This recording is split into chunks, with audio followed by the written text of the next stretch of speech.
आप यहाँ की पवई की विधानसभा के इलेक्शन में देखिए,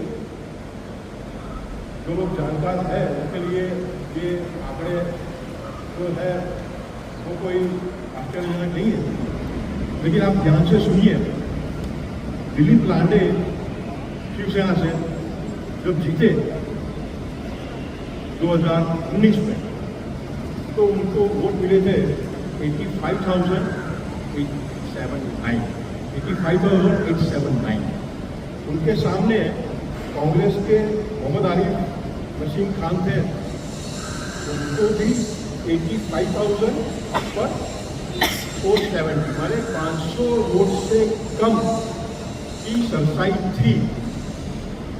तो इसलिए ये चुनाव हमारे कंस्टिट्यूएंसी के लिए, चांदीवली कंस्टिट्यूएंसी के लिए, पवई लोगों के लिए इतना महत्वपूर्ण है ये आप जान सकते हैं। अमेरिका में भी इलीगल इमिग्रेंट्स की बहुत बड़ी समस्या है, हमसे ज्यादा बड़ी समस्या है।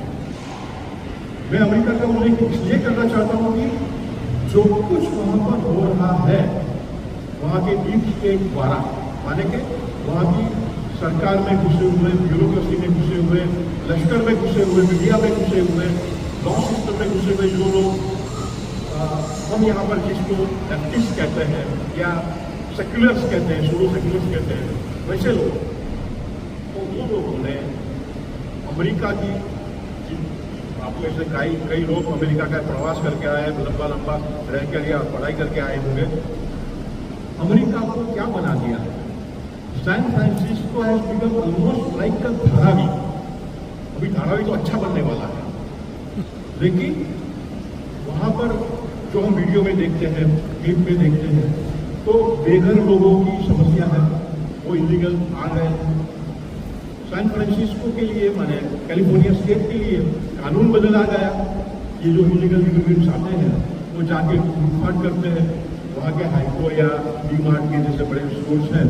तो कैलिफोर्निया ने कानून बनाया कि $950 के भी नीचे जो लूटपाट होगी उसकी कोई पुलिस फरियाद हम एंटरटेन नहीं करेंगे।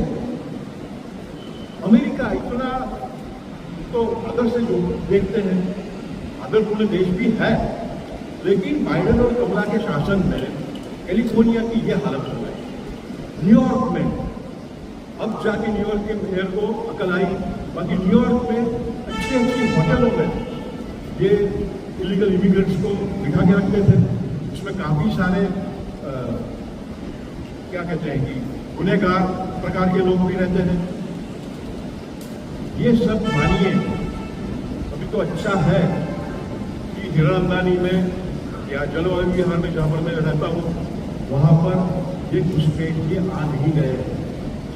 कल जाके 5 या 10 या 15 साल में अगर यहाँ पर भाजपा का शासन नहीं हुआ, अगर यहाँ पर राष्ट्रवादी सरकार नहीं रही, अगर केंद्र में भी कुछ ऐसा हो गया और गलत लोग आ गए, राहुल गांधी हो या केजरीवाल हो या गुप्ता हो या अखिलेश वगैरह हो, उनका वर्चस्व हो गया, तो हमारे देश की भी हालत अमेरिका जैसी नहीं, अमेरिका से भी बदतर हो सकती है।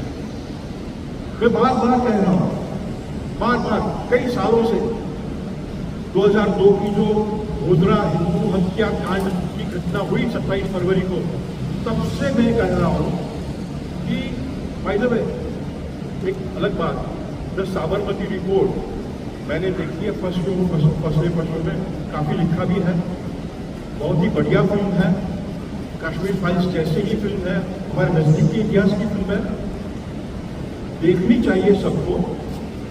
और कुछ एक रायता भी अगर आपको मालूम हुआ है तो, जो हिंदूवादी कह के अपने को कुछ अलग ही उठपटांग बातें करते हैं, जिसको हाइपर कहते हैं, वो लोग कहते हैं कि नहीं ये तो फलाई गलत फिल्म है वगैरह वगैरह, ऐसे बताइए। अगर मैं उस पर विश्वास है तो थोड़ा सा 500-400 के डाल के आप RCD में जाके आइए, आज संडे है, और सबको लेके जाइए। द साबरमती रिपोर्ट देखने जैसी फिल्म है।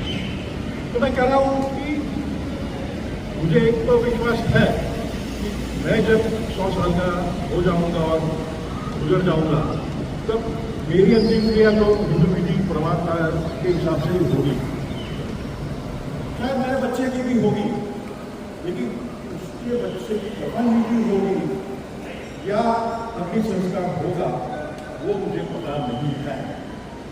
ये सिचुएशन इस वक्त थी, अब तो और भी गंभीर सिचुएशन है। तो अमेरिका में जो स्थिति है, जो आतंक मचा के रखा है, इसके सामने डोनाल्ड ट्रंप अभी आ गए हैं, तो बड़े खबरें लेंगे। वहाँ पर एक बात कही है कि ये इलीगल इमिग्रेंट्स को वापस भगाने के लिए कुछ $1 बिलियन की खर्च करना पड़ेगा। तो क्या ये इतना खर्च अमेरिका को क्या सहन कर सकेगा?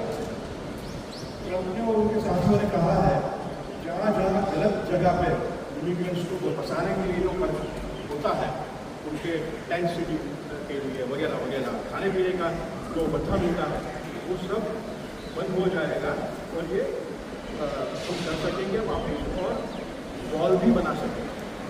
डोनाल्ड ट्रंप ने 2016 में मैक्सिको बॉर्डर पर वॉल बनाने की बात की थी, तो लोग, अमेरिका के लोग भी उनको क्या क्या नहीं कहते थे, पर उनकी सोच थी ये करनी चाहिए और मैक्सिको से पैसा वसूल करना चाहिए। तो हमारे यहाँ परिस्थिति कुछ अमेरिका जैसी है। वहाँ पर जैसे डोनाल्ड बाइडेन और कमला हैरिस इमिग्रेंट्स को ऐसे कहते थे, यहाँ पर ममता बनर्जी ने ओपनली कहा है कि मैं इमिग्रेंट्स को रोकूंगी नहीं, आपको जो करना है, जो उखाड़ना है उखाड़ लीजिए। एक स्वतंत्र देश की चुनी हुई इलेक्टेड सीएम इतना डिफाइंस करती है पब्लिक में, तो बाकी लोग क्या नहीं करेंगे? सीएम केजरीवाल ने तो खुले आम कहा है कि हम तो जो शाहीन बाग के जो आंदोलनकारी थे उनको मदद करेंगे, इलेक्ट्रिसिटी देंगे, खाना पीना देंगे, सब कुछ देंगे। तो हमारे घर में ही ऐसे कुछ चूहे हैं जो अपने देश को सलामत नहीं रखना चाहते। ये एक बड़ी समस्या है। सिर्फ मुसलमानों की समस्या नहीं है, सिर्फ मुसलमान लोग, मुसलमान नेता इलीगल इमिग्रेंट्स को लाते हैं, ऐसा नहीं। यहाँ पे उनको पालने पोसने वाले को हिंदू ही है। केजरीवाल कहाँ मुसलमान है? ममता तो हिंदू है ऐसा बोलती है।